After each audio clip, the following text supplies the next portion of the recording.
Madam Vice President, if you don't mind, gusto ko lang pong balikan yung tanong ni Lucy. No? I mean, your thoughts as to, critics saying, napakahina ng opposition. You're not getting your act together, mahina, patumpik-tumpik. But what do you say to critics and concerned citizens who are also saying that weakness actually starts with you?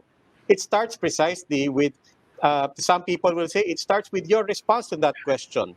If you are the leader of the opposition, are you going to run? I mean, certainly you understand why these questions are put forth to you. We are months away from 2021, which is unofficially the start of election season.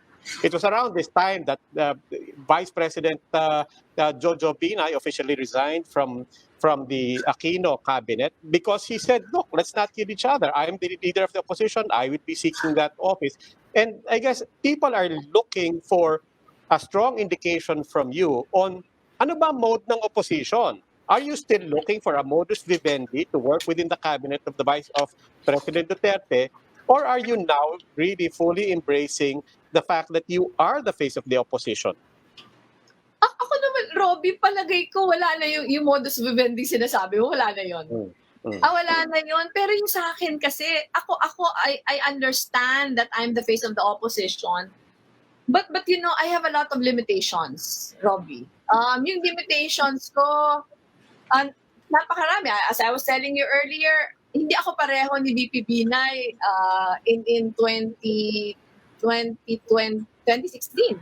In the sense na meron siyang solid na partido na would be able to, would a solid organization where which can support his run for the presidency. Alam mo naman na yung LP talaga na decimate. Yung LP talaga na decimate. They were so successful in breaking the party up. Yung sa akin, while the party is still there, there are a few of us politicians left in the party, but we're looking at private citizens already to form part of the party, but that is never enough to push for the presidency. Para sa akin, para may feasible na lalaban for the presidency as far as the opposition is concerned, hindi siya kaya ng isang partido lang. It has to be an alliance between and among many different groups.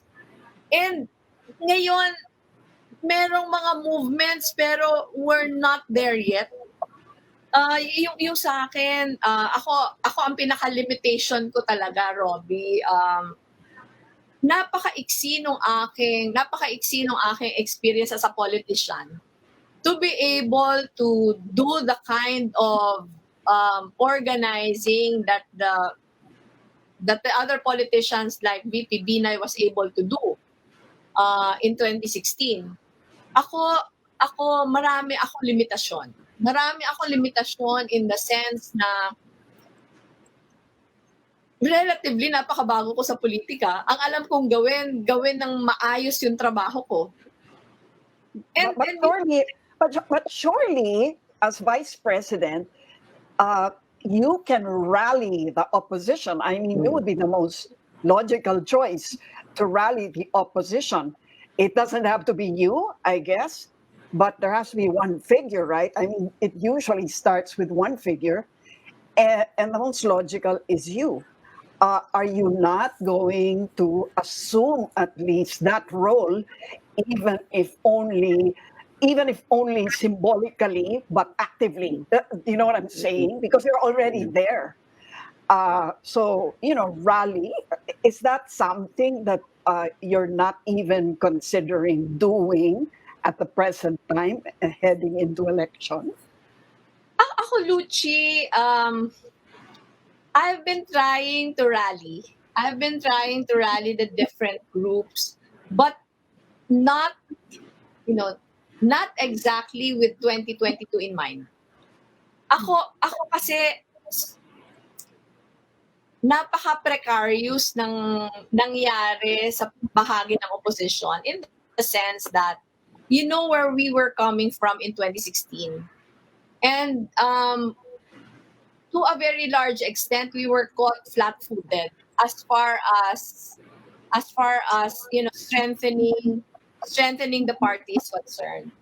Maraming mga kakulangan, and I think yung pagka political neophyte ko was a factor. What was a factor? Dun sa mga kakulangan na yon. Yung sa akin, there have been talks within the party already, and not just with the party, but with groups we are allied with. Yung sa akin, we have been working on. We were in the process of consolidating when COVID-19 happened. We were in the process of consolidating when the typhoons happened. And yung pakiusap ko talaga, I'll be very honest with you. Yung pakiusap ko talaga, pwede bang bumuelo na muna ako sa trabaho kong ito. But all the other people who have the means to help in consolidating everything, gumalaw na. Pero ako, I'm so immersed in the day-to-day. I'm so immersed in the day-to-day of this COVID-19 operations and the typhoon operations. Pero again, sobrang hirap siya for me. Sobrang hirap siya for me in the sense na kulang yung experience ko sa politika. Yung sa akin, mas tinitingnan ko na maybe with the work that I do, it will be an avenue where I will be able to consolidate not just the politicians, but the different groups who share the same advocacies with us. Yung ngayon, 2022 is really the farthest from my mind, whether you believe it or not. Yung sa akin talaga, sobrang immersed ako. Sobrang immersed ako with the day-to-day. I think si Ed nakita na how we were working with COVID-19 relief operations. Dumating pa itong Ulysses. At saka talaga yes. sobrang hirap for me. Ma'am, given everything that you've said, and this is the same picture that people are saying, so sabi nyo nga, sobrang baba na ng conversation. You said modus vivendi is out the window already. I mean, there's no reasonable way to think that you'll still be part of the cabinet and so on. So, and at the same time, as we said, part of the big context is elections in 2022, whether you like it or not. So, ano po ang mode nyo sa 2021? It cannot. I would presume to think that it cannot just be na hindi trabaho lang ng trabaho until 2022. So, what exactly is going to be your mode in 2021? Ako kasi, Robbie, ako talaga, right now it's difficult to think, parang to plan too far ahead. It's very difficult now. Parang it would have been different pre-March, before March. Parang before March, in fact, our party has been meeting already, has been planning activities in partnership with many other groups who share our advocacies. Pero nung pumasok kasi yung March, parang bumago lahat. Parang binago lahat in the sense na pakiramdam namin, mahirap pag-usapan ngayon yung maraming bagay because of what's happening. So para sa akin, while I'm ready to talk about moving to presume how things will work out, kasi hindi nga natin alam kung hanggang kailan tayo andito sa sitwasyon na to. Yung sa akin, some of the party members have been doing their rounds. Halimbawa, recruitments have been parang even before March, we have been recruiting already. We have been recruiting non-politicians to join the party, and that's one of the attempts to strengthen the party and to make up for what we have lost.